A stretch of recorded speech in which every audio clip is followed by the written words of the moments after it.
Hello बच्चों, कैसे हैं आप लोग। तो ओलंपियाड पास आते जा रहा है और इस साल जो एस्ट्रोनॉमी देने वाले हैं उसके लिए ये पीवाईक्यू सीरीज बहुत इंपॉर्टेंट है बच्चे।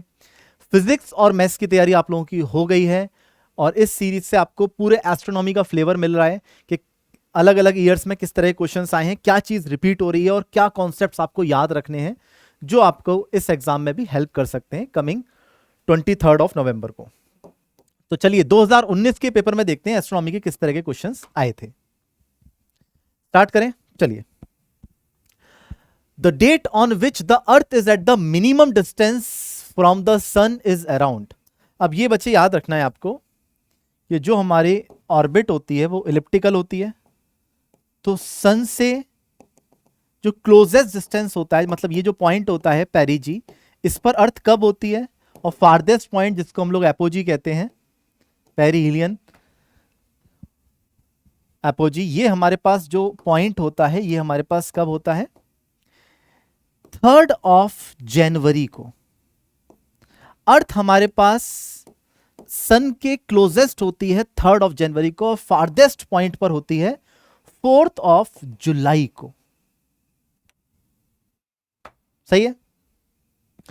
अब ये इंफॉर्मेशन है आप लोगों के लिए, ये आपको याद रखनी है। अच्छा, अब यहां से कुछ बच्चों के दिमाग में आता है कि सर सन के ज्यादा पास होना मतलब सन से ज्यादा रेडिएशन आना, तो फिर जब हम इंडिया में बात करें तो समर्स चल रहे हैं, समर्स चलने चाहिए, पर 3 जनवरी को तो विंटर होता है। तो जो सीजन्स होते हैं वो अर्थ से डिस्टेंस पर डिपेंड नहीं करते हैं।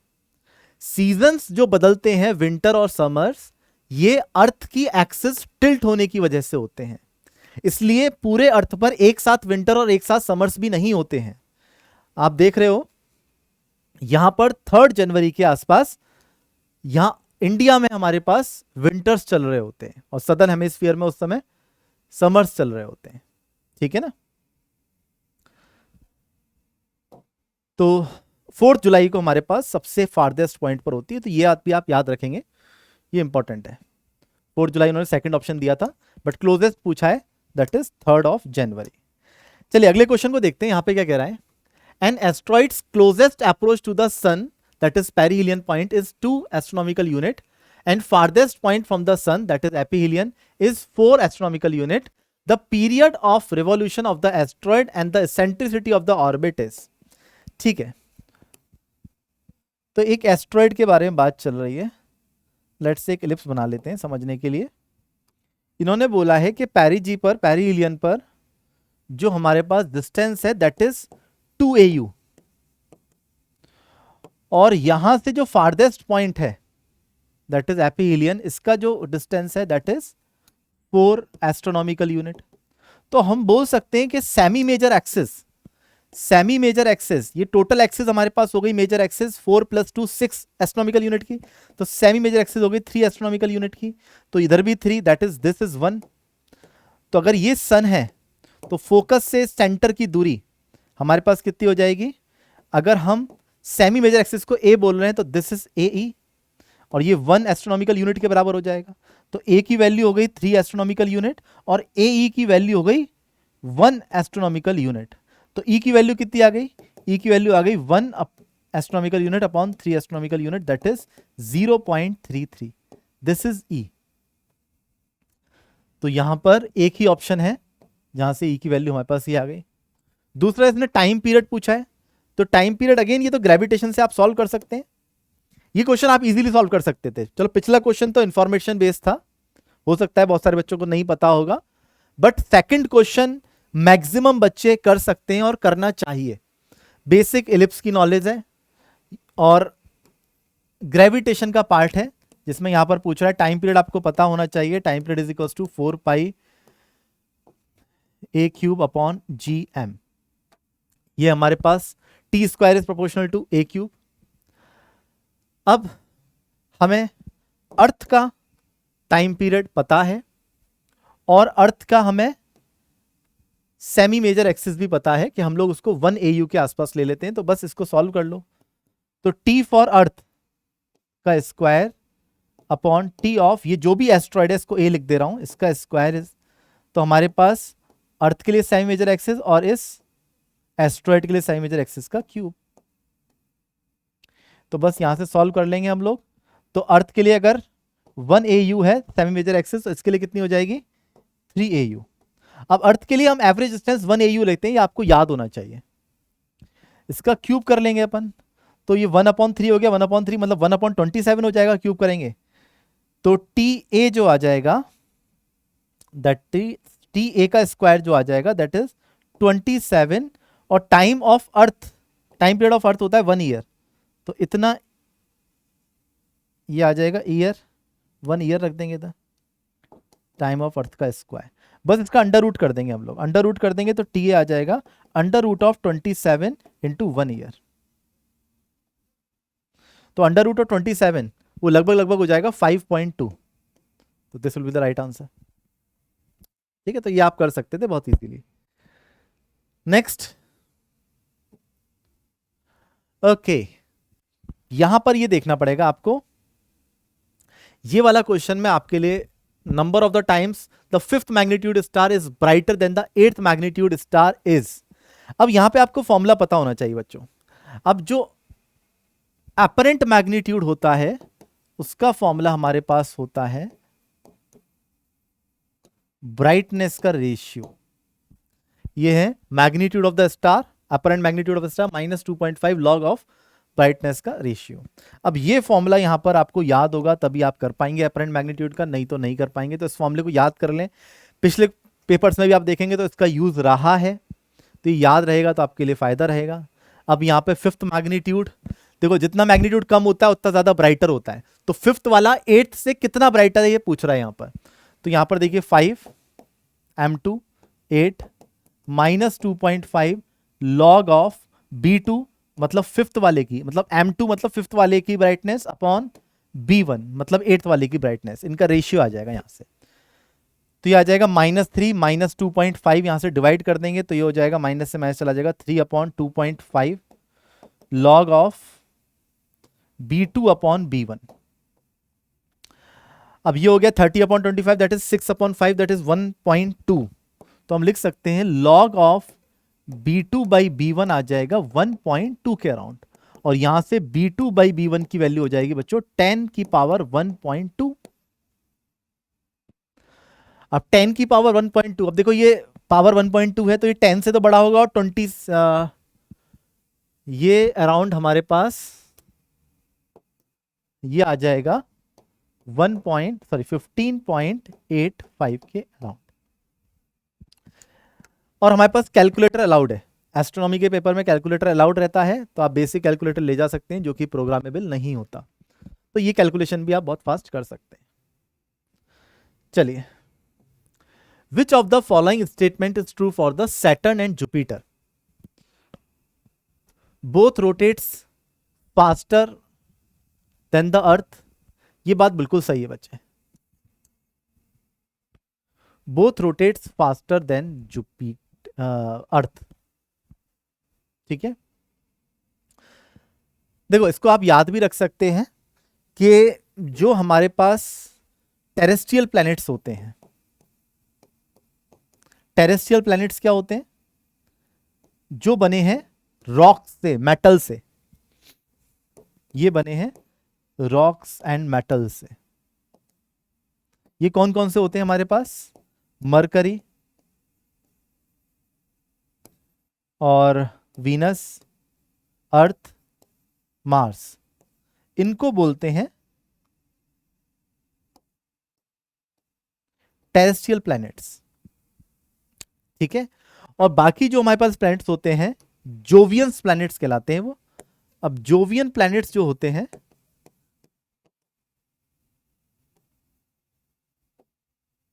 जोवियन प्लैनेट्स होते हैं वो मेड अप ऑफ गैसेस।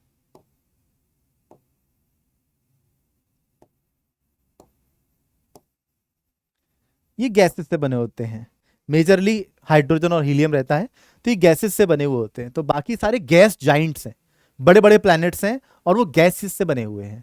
तो इनका जो हमारे पास डे की लेंथ होती है, मतलब जो इनका ओमेगा होता है वो काफी ज्यादा होता है, तो डे लेंथ इनकी काफी कम आती है। जैसे कि जुपिटर की डे लेंथ के बारे में बात करें तो करीब करीब जुपिटर की जो डे लेंथ होती है वो 10 आवर्स की होती है, एक दिन 10 घंटे का। सैटर्न के लिए करीब करीब 11 घंटे का। ठीक है, तो अर्थ का जैसे 24 आवर्स है, तो यहां पर हमारे पास सबसे फास्ट जो रोटेट करता है दैट इज जुपिटर। जुपिटर की डे लेंथ सबसे कम होती है। क्लियर है? आप सारी लिस्ट देख सकते हैं कौन से प्लैनेट की कितना ओमेगा होता है, कितनी डे लेंथ होती है, डे लेंथ से कंपेयर हो जाएगा किसका ओमेगा सबसे ज्यादा होता है। तो जुपिटर फास्टेस्ट रोटेट करता है। तो ये सारे आपको यूरेनस नेपट्यून भी दे दिया जाता, तो वो भी अर्थ से फास्ट ही रोटेट करते हैं। तो सारे जोवियंस प्लैनेट अर्थ के रिलेटिव फास्ट रोटेट करते हैं। ठीक है, ये अगेन इंफॉर्मेशन बेस्ड आपके पास बात रहेगी। सबसे स्लो कौन सा रोटेट करता है, अगर ये बात आपको जाननी हो सबसे स्लो कौन सा रोटेट करना, तो आप याद रखेंगे वीनस। वीनस सबसे स्लो रोटेट करता है। ये इंफॉर्मेशन बेस्ड अगेन बात हो गई।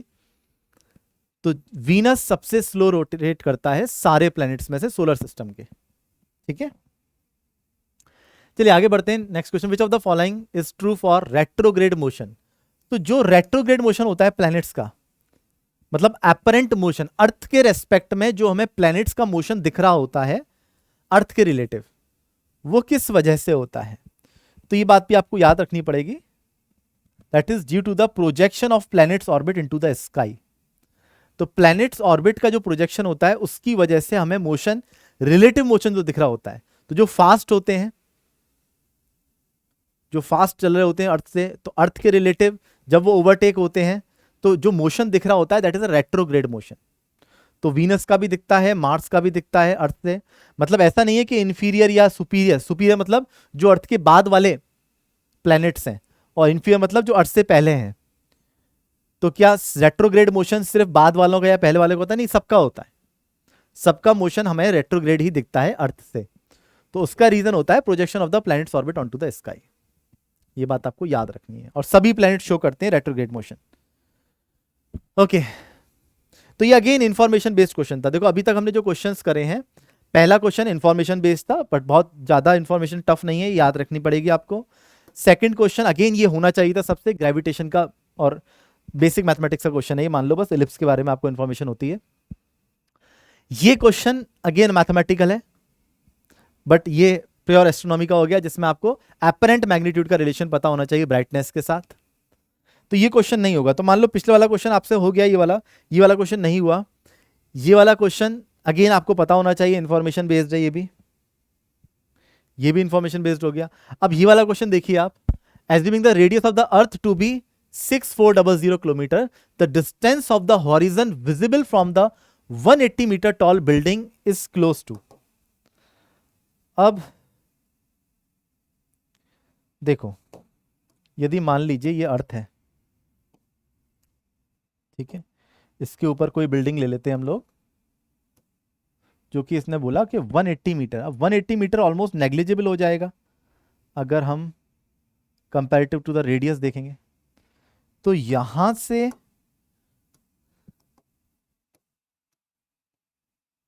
अगर टेंजेंट फॉल कराई जाए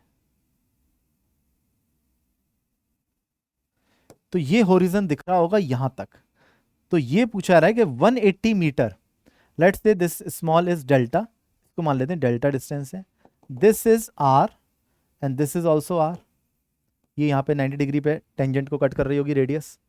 अब ये डिस्टेंस आपसे पूछा जा रहा है एक्स।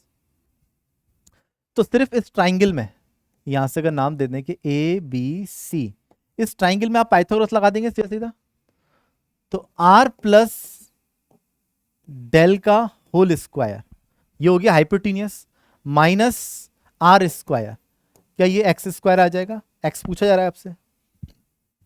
अब देखो यहां पर मैं इस आर स्क्वायर को बाहर निकाल सकता हूं, ये हो जाएगा मेरे पास 1 प्लस डेल अपॉन आर का whole square minus r square equal to x square.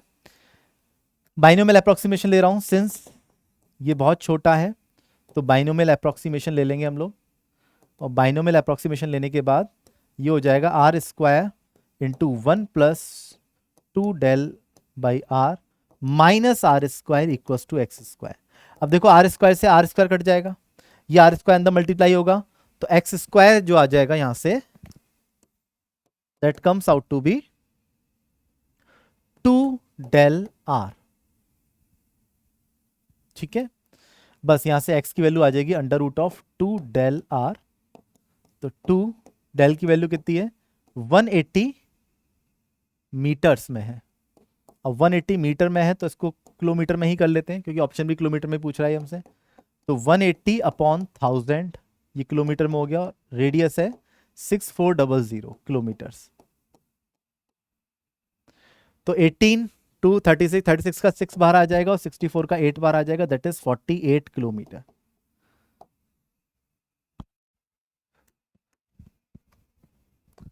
Simple है। ये क्वेश्चन भी आप लोगों से होना चाहिए था। मान लो अगर किसी को एस्ट्रोनॉमी की नॉलेज भी नहीं है तो अभी वो ये वाला क्वेश्चन कर सकता था। बेसिक जस्ट एक आइडिया हॉरिजन का पता होना चाहिए कि हॉरिजन क्या होता है। तो यहां से टेंजेंट अपन ने डाल दी, कहां तक की अर्थ उसको दिख रही होगी यहां पे। चलिए नेक्स्ट क्वेश्चन देखते हैं। Which of the following planets, on which of the following planets would the sun rises in the west. Again ये इंफॉर्मेशन बेस्ड क्वेश्चन हो गया। अर्थ के अपोजिट सेंस में कौन रोटेट करता है, तो ये आपको याद रखना है कि वीनस। वीनस अर्थ के अपोजिट सेंस में रोटेट करता है। ठीक है, तो Venus rotates opposite to the earth, मतलब opposite sense to the earth, मतलब अर्थ घूमती है एंटी क्लॉकवाइज, तो वीनस क्लॉकवाइज घूम रहा है। ठीक है, बस ये आपको याद रखना है।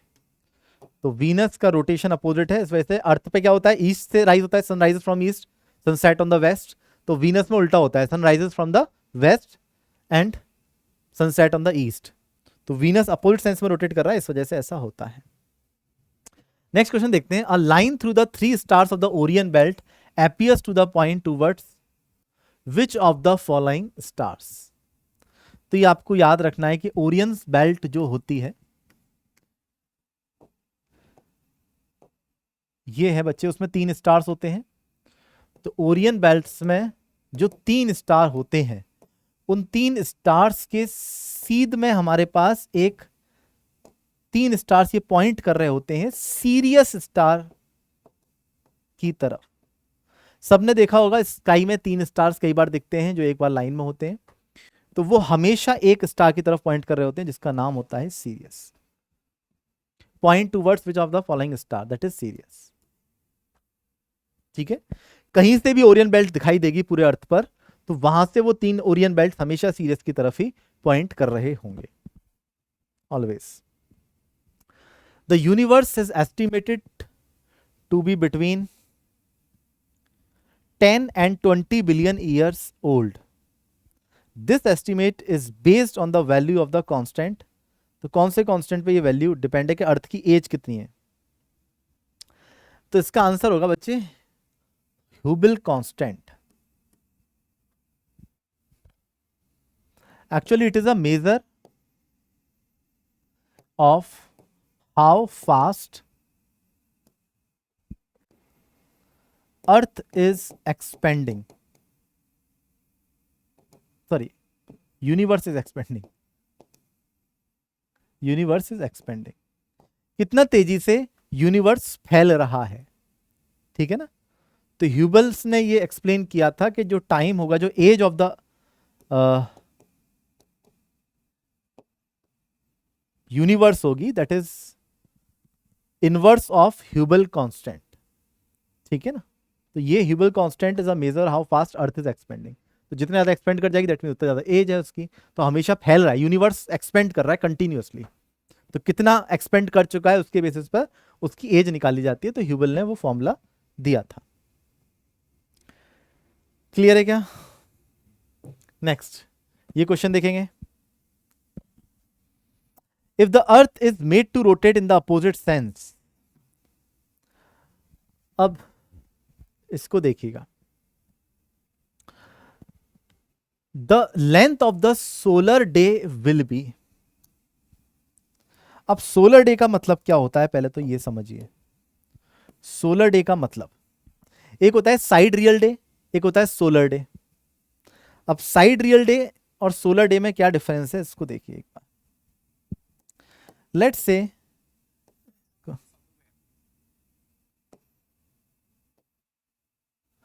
से हमारे पास सन है, ठीक है, और इसके अराउंड है हमारे पास अर्थ, और अर्थ घूम रही है।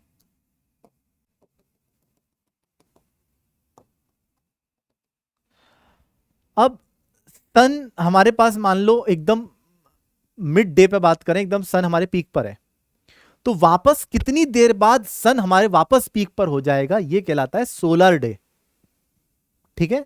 और साइड रियल डे हम लोग सन के रेस्पेक्ट में नहीं, एक डिस्टेंट स्टार के रेस्पेक्ट में बात कर रहे होते हैं, ये सेम बात कि वो स्टार वापस से हमें कितनी देर में सेम पोजीशन पे दिखेगा, that is sidereal day. तो sidereal day actual data में बात करें तो हमारे पास जो अर्थ के लिए साइड रियल डे होता है दैट इज 23 आवर्स 56 मिनट। ये एक्चुअल रोटेशन का पीरियड है कि एक्चुअल एक चक्कर कितनी देर में अर्थ ले लेता है, ठीक है। बट सोलर डे की बात करें तो सोलर डे जो अर्थ का होता है ये एक्चुअल 1 कंप्लीट रोटेशन का टाइम है, actual 1 rotation time. But solar day की बात करें तो ये 24 आवर्स है। सन हमारे अगर हेड पे है तो ये वापस से कब होगा, तो ये अगेन 24 आवर्स बाद हमारे को ऐसा दिखेगा। तो इसको थोड़ा समझते हैं, मैं अर्थ को थोड़ा सा बड़ा बनाने की कोशिश करता हूं। मान लो ये रही, जैसे अर्थ हमारे पास यहां पर मान लो इस समय सन पीक पर है, ठीक है। अब अर्थ भी घूम रही है, अर्थ भी घूम रही है, तो अगर अर्थ घूम रही है तो वापस जो हमारे को ये घूमते घूमते आगे भी चल रही है, अर्थ मान लो यहां पे आ गई, तो एक कंप्लीट रोटेशन तो इसका हो गया 23 आवर्स 56 मिनट्स में। बट वापस सन पीक पर आए तो इसको थोड़ा सा फर्दर और रोटेट करना पड़ेगा, तो इसको थोड़ा सा फर्दर और रोटेट करना पड़ेगा। वो कितने ज्यादा रोटेट करेगा, वो 4 मिनट का हमारे पास गैप रहता है बच्चे। ये मैंने डायग्राम में थोड़ा दूर बना दिया सिस्टम, बट 4 मिनट के लिए और ये रोटेट करेगा तो वापस से सन ओवरहेड आ जाएगा सेम पोजीशन पर, समझिएगा।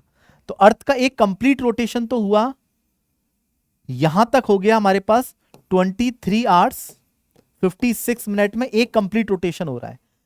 फिर ये 4 मिनट के लिए और घूमेगा, तब जाके ये हमारे पास एक सोलर डे कंप्लीट होगा, दैट इज ऑफ 24 आवर्स, ठीक है। 24 घंटे का जो सोलर दिन बोला जा रहा है कि सन अगर हमारे मिड डे पर हेड पर है तो वापस ओवर हेड पे 24 घंटे बाद आएगा, ये बात बिल्कुल सत्य है। अब उसने बोला है कि यदि क्लॉकवाइज की जगह क्लॉकवाइज घूमे रेदर देन एंटी क्लॉकवाइज, तो सोलर डे कितना हो जाएगा। अगर समझिए ये इस तरह से घूम रहा होता, अगर ये इस तरह से सन घूमते तो एक कंप्लीट रोटेशन तो उसने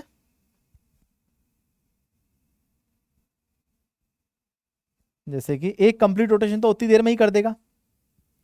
अब उसमें से माइनस करने पड़ेंगे 4 मिनट्स, क्योंकि सोलर डे में तो वो पहले ही निकल गया होगा, ये वाला पॉइंट पहले ही यहीं आ गया होगा। अगर ये एंटी क्लॉकवाइज घूम रहा है तो ये वाला पॉइंट एक कंप्लीट रोटेशन से 4 मिनट पहले ही अचीव हो गया होगा, जब वो सन वापस से ओवरहेड हुआ होगा। ध्यान समझना ये वाला पॉइंट। तो 4 मिनट, अब इस एक्चुअल रोटेशन टाइम में से 4 मिनट कम कर देंगे, दैट इज 23 आवर्स 52 मिनट्स में उसको वापस से सन पीक पे दिखेगा। दोबारा समझा रहा हूं मैं, एक बार ध्यान से समझ लें इस बात को। मैं देखो यहां पे मिटा के दोबारा समझा रहा हूं। लेट्स से ये अर्थ है और अर्थ रोटेट कर रही है एंटी क्लॉकवाइज। लेट्स से यहां पर ये ओवरहेड दिखा सन, यहां पर वापस ओवरहेड कब दिखेगा, अगर एक चक्कर पूरा कर लें इसका, अगर इसका एक चक्कर पूरा कर लें तो ऐसा मानिए एक चक्कर पूरा कर रहा है एंटी क्लॉकवाइज, ये पूरा चक्कर हो गया।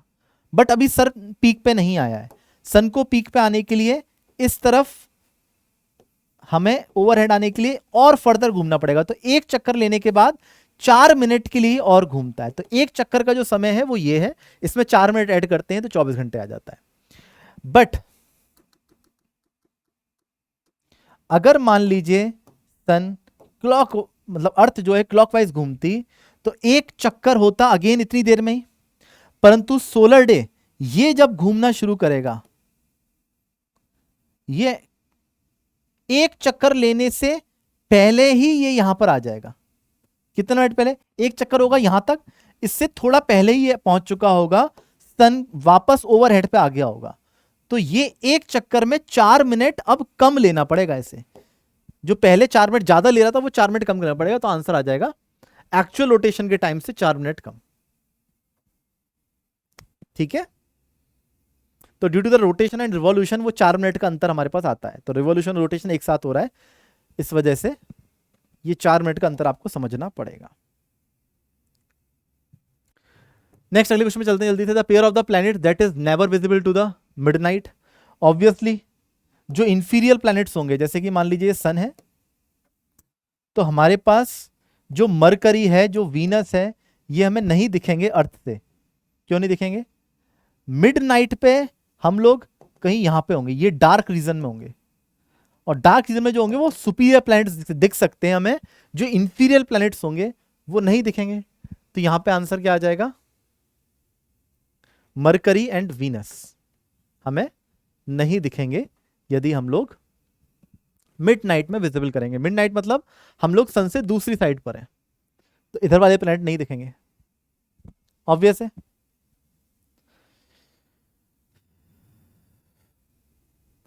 नेक्स्ट क्वेश्चन देखते हैं। If you look overhead at 6 PM and notice that the moon is directly overhead, what phase is it in? तो लेट से मान लो ये अर्थ है, ठीक है, और ये हमारे पास सन है।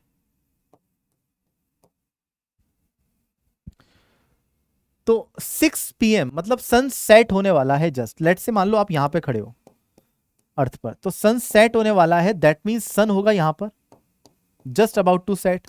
उस समय आपके ओवरहेड है मून, ये है मून। इसका मतलब देखो, मून और सन के बीच में 90 डिग्री का एंगल है, ये हमारे पास कहलाता है फर्स्ट क्वार्टर। सारे फेजेस में से ये फर्स्ट क्वार्टर कहलाता है, जहां पर समझो 6 PM पर हमारे पे ये ओवरहेड है। इसका मतलब मून राइज हुआ होगा 12 PM पर।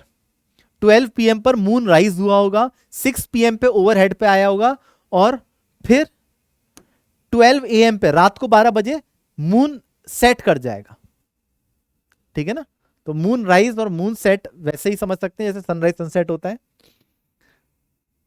तो मून कब सेट हो जाएगा? मून सेट हो जाएगा जब वापस ही 9 डिग्री इधर हमें दिखाई देगा। ठीक है, तो ये फर्स्ट क्वार्टर कहलाता है। तो phases of the moon important है बच्चे, तो एक बार आप फेजेस ऑफ द मून याद कर लें कि लास्ट क्वार्टर क्या होता है, फर्स्ट क्वार्टर क्या होता है, फुल मून क्या होता है, ये आपको पता होना चाहिए। नेक्स्ट क्वेश्चन पे चलते हैं। Which of the following is the closest to the distance in kilometres of 30 degree extend to the longitude on the surface of the earth along the equator? इसको आप थोड़ा देखिए ध्यान से। ये है 0 डिग्री लॉन्गिट्यूड और ये है 30 डिग्री। यहां पे ये कह रहा है क्लोजेस्ट डिस्टेंस इन किलोमीटर, तो ऑब्वियसली यहां से अब मान लो ये सेंटर है, तो सेंटर से ये 30 डिग्री का एंगल बना रहा होगा। ये रेडियस है, तो ये डिस्टेंस निकाल सकते हैं। तो डिस्टेंस मान लो ये d1 है, तो d1 कितना हो जाएगा? d1 हो जाएगा r थीटा के बराबर। r थीटा मतलब r इंटू π/6 के बराबर। r कितना है? r आपको पता है 6400 किलोमीटर्स है, इंटू π/6 कर देंगे। क्लियर है? तो ये हमारे पास डिस्टेंस आ जाएगा। This is approximately equal to 3350 kilometre. Calculator again allowed है आप लोगों के लिए, बहुत फास्ट कैलकुलेट कर सकते हैं आप लोग। फिर इसने बोला है how much is the corresponding distance along the smaller circle parallel to the equator at 60 degree latitude. अब यहां से अगर 60 डिग्री लैटिट्यूड पे जाएंगे तो अगेन हम यहां पर पहले रेडियस निकाल सकते हैं। ऐसा मान लो कि ये हमारे पास 60 डिग्री लैटिट्यूड पर है, तो यहां पे जो सर्किल बन रहा होगा उसकी रेडियस होगी सिर्फ r cos 60, और उसके लिए 30 डिग्री पर अगर हम लोग निकालेंगे तो वहां पे r cos 60 का π/6 से मल्टीप्लाई करना पड़ेगा, तो आपके पास आंसर आ जाएगा 1650 किलोमीटर। ठीक है ना, तो ये सिंपल है, ये वाला क्वेश्चन भी आपसे होना चाहिए था, इसमें ऐसी कोई खास बात नहीं है। लैटिट्यूड लॉन्गिट्यूड का थोड़ी सी नॉलेज होनी चाहिए, बाकी और कुछ नहीं है। देख लेंगे इसको एक बार।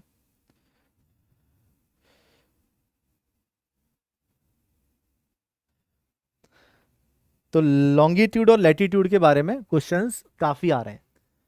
अगेन ये क्वेश्चन भी देखिए, any location on the surface of the earth as a sphere determined by the two coordinates latitude and longitude.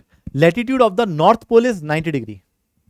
अब लैटिट्यूड तो 90 डिग्री हो गया नॉर्थ पोल का, इट्स करस्पॉन्डिंग लॉन्गिट्यूड इज, तो नॉर्थ पोल पे तो सारे लॉन्गिट्यूड आके मिलते हैं, ये मान लो नॉर्थ पोल है, तो नॉर्थ पोल पर इस तरह से लैटिट्यूड लॉन्गिट्यूड होंगे हमारे पास, तो सारे लॉन्गिट्यूड जल्दी यहां पे आके मिल रहे हैं, तो यहां पर लॉन्गिट्यूड फाइंड करना इंडिटरमिनेंट होगा, that is none of these. ठीक है ना, तो सारे लॉन्गिट्यूड यहां पे आके मिलते हैं, तो कौन सा लॉन्गिट्यूड यहां पर होगा, तो ये क्वेश्चन इंडिटरमिनेंट हो गया।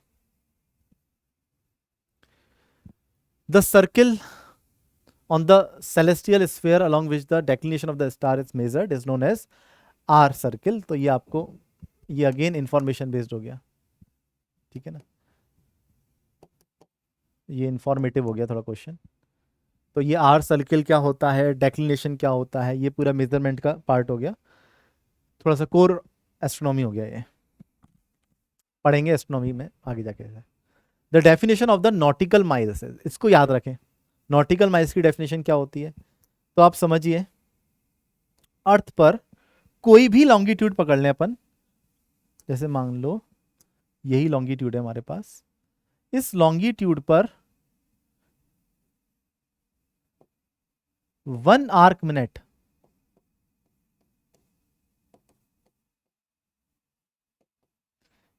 का कितना डिस्टेंस होगा, ये जो डिस्टेंस अर्थ पर होगा 1 आर्क मिनट, किसी भी लॉन्गिट्यूड पर जो 1 आर्क मिनट लैटिट्यूड्स होंगे, यहां पे लैटिट्यूड्स होंगे, तो 1 आर्क मिनट जो लैटिट्यूड सबटेंड कर रहे हैं सेंटर पर अर्थ के, वो जो डिस्टेंस होगा वो हमारे पास नॉटिकल माइल्स कहलाता है।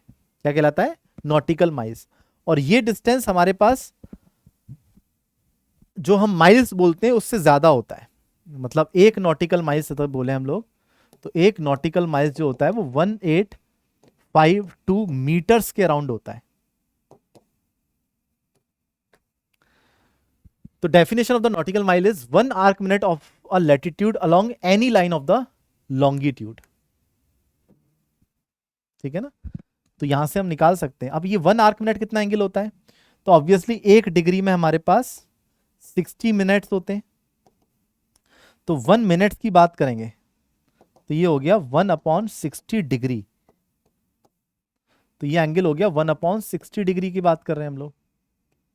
तो इतने एंगल पर कितना डिस्टेंस होगा, अब रेडियस है तो आर्क थीटा से हम निकाल सकते हैं डिस्टेंस, दैट इज 1852 मीटर्स के अराउंड। ठीक है ना, चलिए नेक्स्ट क्वेश्चन, अब इसको देखिए। If the earth were to become a black hole, the minimum radius to which it should be compressed is about.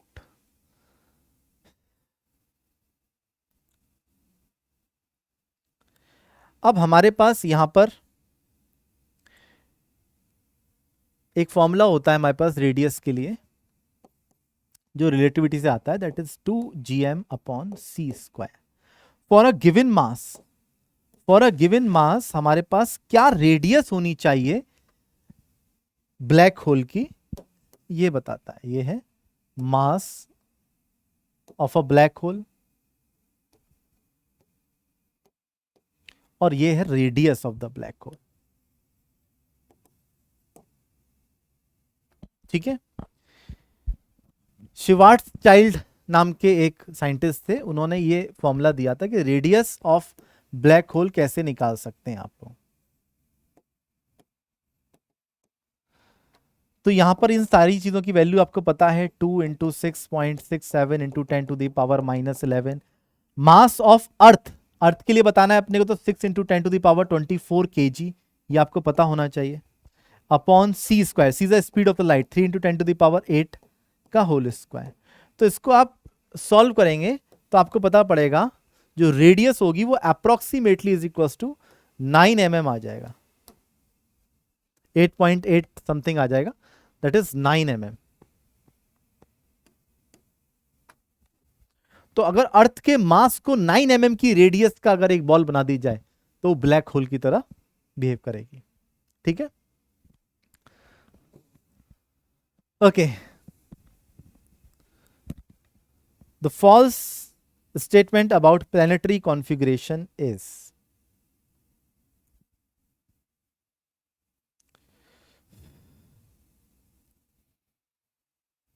अब यहां पर इसने बोला था superior planet can have an elongation between 0 to 180 degree. अब एलोंगेशन मतलब अर्थ, कोई भी प्लैनेट, अर्थ से हम देख रहे हैं, कोई भी प्लैनेट सन के साथ कितना एंगल बना रहा होगा अर्थ पर, ठीक है ना। कोई भी प्लैनेट, जैसे कि मान लो ये सन है, ये अर्थ है, तो जो सुपीरियर प्लैनेट्स होंगे क्या वो एंगल 0 से 180 डिग्री कुछ भी बना सकते हैं? बना सकते हैं, ठीक है। तो ये हमारे पास हो जाएगा पहला आंसर, ठीक है। The quadrature is when the elongation of the superior planet is 90 degree. कोई भी प्लैनेट हो वो 90 डिग्री अगर बना रहा है, दैट इज अ क्वाड्रेचर। मतलब मान लो प्लैनेट यहां पर है, तो ये एंगल अगर 90 है, दैट मींस क्वाड्रेचर है। Quadrature is when the elongation of the inferior planet is 90 degree. Inferior planet, जो अंदर प्लैनेट है, वो कभी भी 90 डिग्री का क्वाड्रेचर क्रिएट नहीं कर सकते, 90 डिग्री एंगल नहीं क्रिएट कर सकते। तो ये वाला स्टेटमेंट फॉल्स हो गया, ठीक है। तो ये क्वाड्रेचर के बारे में पता होना चाहिए कि सन, अर्थ, सन और कोई प्लैनेट अर्थ पर कितना एंगल सबटेंड कर रहे हैं, 90 डिग्री मतलब quadrature. Okay, the orbital period of the Jupiter is 433 mean solar day and Jupiter's mass is 1/1048 times of the sun mass. ठीक है, the orbital period of the small body of negligible mass moving in an elliptical orbit round the sun with the same major axis as of the Jupiter is closest to, देखिए एक बात समझिएगा इसको, let's say ये सन है और ये Jupiter है, तो आपको पता है कि हम लोग लिखते हैं T square is equal to 4 square r square upon r cube upon G M, ठीक है ना। अरे यहाँ पे यार 4 स्क्वायर लगाना रह गया था, ठीक है ना। ओके, तो 4 स्क्वायर। अब यहां पर यदि आर क्यूब के बारे में अगर बात करेंगे तो यहां पे जो मास आएगा, अब इसका जुपिटर का मास भी काफी ज्यादा है, तो इनके सेंटर ऑफ मास के अबाउट ये घूम रहा होगा।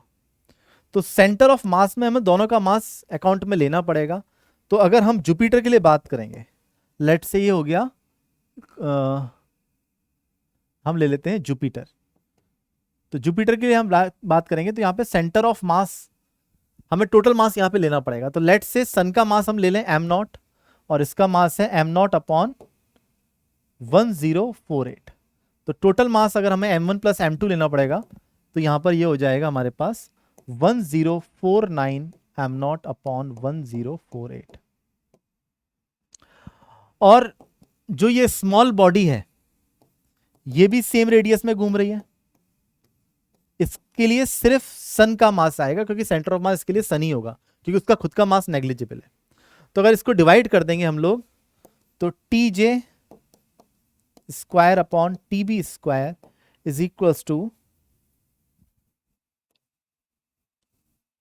ये आ जाएगा हमारे पास 1048 अपॉन 1049। ठीक है, हमें ये दे रखा है कि टाइम पीरियड ऑफ जुपिटर कितना है, तो यहां से ही आ जाएगा time period of any body is 1049 upon 1048 की power half into time period of Jupiter. अब ये हमें दिया है 4333 डेज। तो अब इसको कैलकुलेटर से आप सॉल्व करेंगे तो टी बी अराउंड आ जाता है, बहुत थोड़ा सा इंक्रीज होगा यहाँ पे, 4335 डेज के अराउंड। तो ये आ जाएगा 4335 डेज के अराउंड। ठीक है, सिंपल है। कोई भी दर्द गिला शिकवा?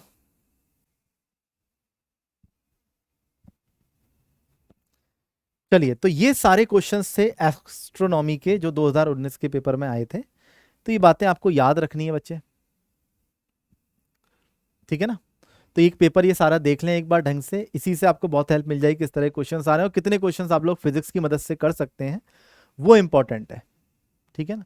तो ग्रेविटेशन का यहाँ पर और ज्योमेट्री का यहाँ पे काफ़ी यूज़ हो रहा है, तो वो पार्ट आपको सॉल्व करके आना ही आना है हर हाल में। चलो मिलते हैं नेक्स्ट क्लास में, bye bye, all the best.